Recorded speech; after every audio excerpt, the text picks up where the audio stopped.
Rahul Gandhi launches a vicious campaign about election commission. This is not done. You are targeting constitutional bodies. It is not done.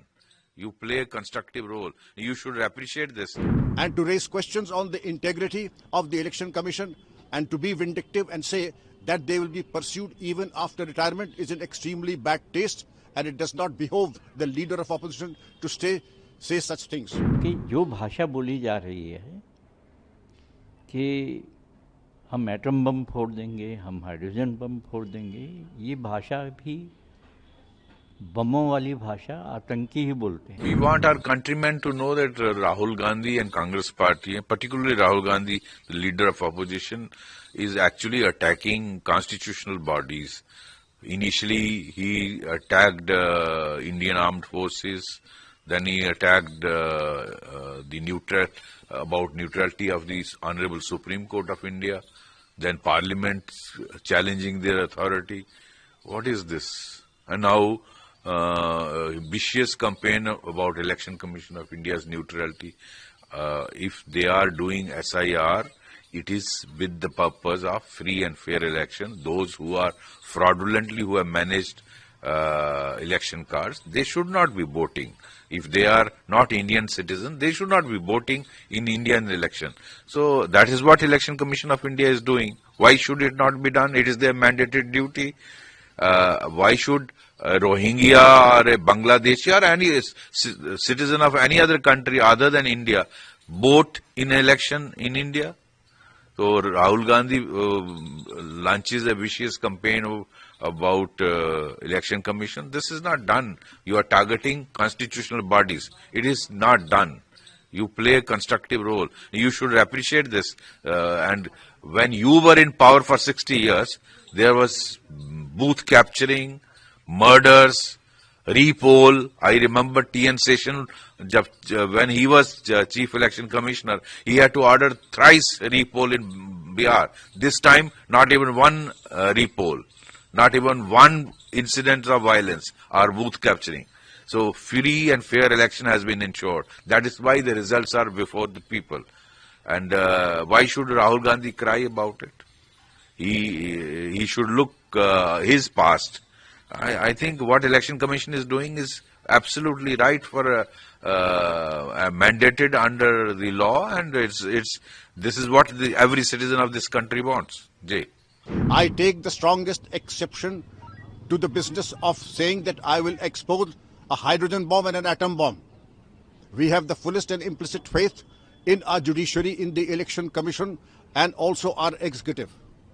And to raise questions on the integrity of the Election Commission and to be vindictive and say that they will be pursued even after retirement is in extremely bad taste, and it does not behove the leader of opposition to say such things.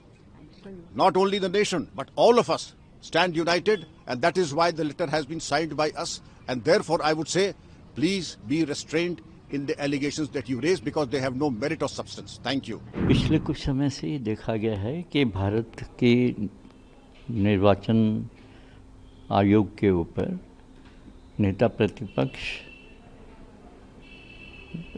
बेबुनियाद हमले किए जा रहे हैं. उनका विरोध SIR के विपरीत है कि SIR नहीं होने चाहिए.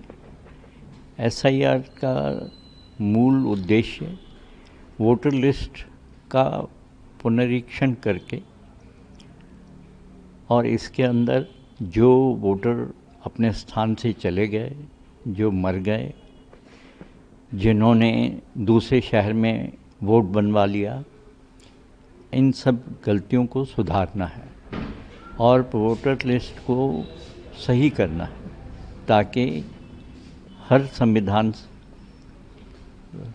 विधानसभा के अंदर वही वोटर हों जो या वहाँ के निवासी हैं या वहाँ शिफ्ट हो गए हैं और जो जीवित हैं. इसके अंदर किसी प्रकार का कोई ऐसा प्रक्रिया नहीं है जिसमें वैध वोटरों का नाम काट दिया जाए.